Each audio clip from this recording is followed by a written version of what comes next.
रवि मते इनका सवाल ऐसा है कि आप बहुत नेगेटिव हो, कहते हो कि निर्वाणा नहीं है, पैरासाइकोलॉजी नहीं है और समाधि भी नहीं है, तो फिर क्या है? देखिए, जो है सो है। इंसान है, ये समाज है, मेरा भारत देश है, मेरा पूरा विश्व है। इंसान इंसान के साथ में जी रहा है, एक तरफ चांद पर जा रहा है, दूसरी तरफ हमारे गांव गांव के किसान आत्महत्या कर रहे हैं। ये मेरा देश है, ये मेरा समाज है और ये मेरा विश्व है। इसमें कुछ अच्छा है, कुछ बुरा है। जो बुरा है वो दूर करने का भी प्रयास करने का मुझे अधिकार है, जो अच्छा है उसको संभाल कर रखने का भी अधिकार मुझे है।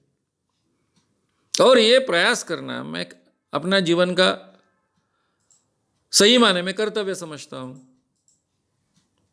अब रहा सवाल, ये समाधि काल्पनिक चीज है, उस प्रक्रिया को मैं बहुत अच्छे ढंग से जानता हूं, उसका मतलब जानता हूं, उसको प्राप्त करने का मतलब जानता हूं।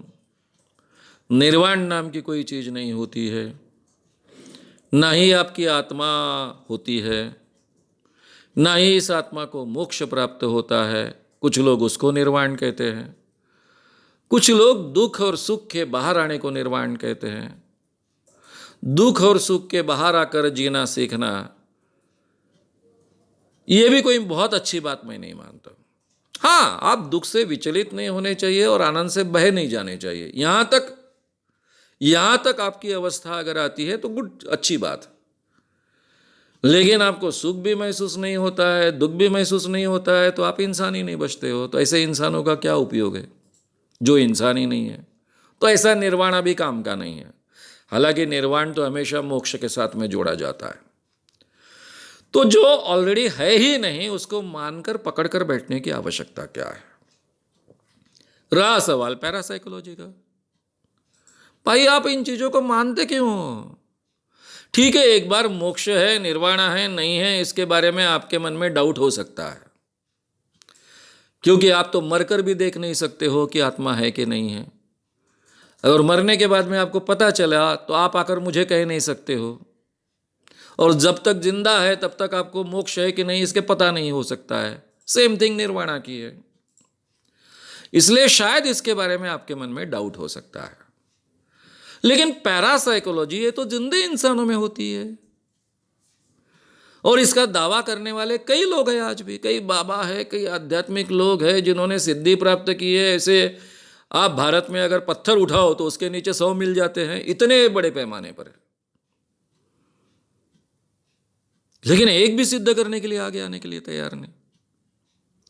सीधी सी बात है, ऐसी अगर क्षमता किसी में होती तो उसका फायदा हम देश हित के लिए नहीं करते। केवल हर डिस्ट्रिक्ट में अगर एक पैरासाइकोलॉजी वाला आदमी हम पुलिस डिपार्टमेंट के साथ जोड़ दे तो कोई भी क्राइम अनडिटेक्ट नहीं रहेगा, क्योंकि उसके पास में दिव्य दृष्टि होगी। वो कल भी जाकर देख के आ सकता है, कल जाकर देख कर आ सकता है, कल जो हुआ वो भी जाकर देख सकता है, कल होने वाला है वो भी देख सकता है। इसी को तो दिव्य दृष्टि कहते हैं। एक दिव्य दृष्टि वाला हर डिस्ट्रिक्ट में अगर हम दे सके 100% क्राइम डिटेक्ट, कोई गुनाहगार छूटेगा नहीं। अगर वो एक्चुअली क्या हुआ ये देख पाएगा तो सभी प्रूफ से इकट्ठा करना पॉसिबल है, फिर तो कोई छूटेगा ही नहीं। कोई मर्डर करने की हिम्मत ही नहीं करेगा। सबको मालूम है कि दिव्य दृष्टि वाला आदमी बैठा है पुलिस डिपार्टमेंट में। ये तो प्रैक्टिकल चीजें है ना। कहां है पैरासाइकोलॉजी? हजारों सालों से हम मानते आए।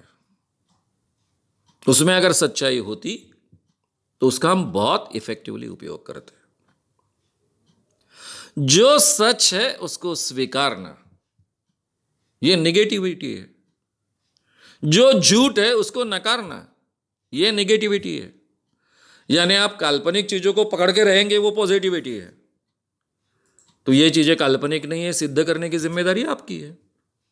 विज्ञान तो इनको ढूंढते आया है, उसमें कोई सच्चाई नहीं मिली इसीलिए नकार दिया है। आप जानते हो ऐसे विचार रखने के कारण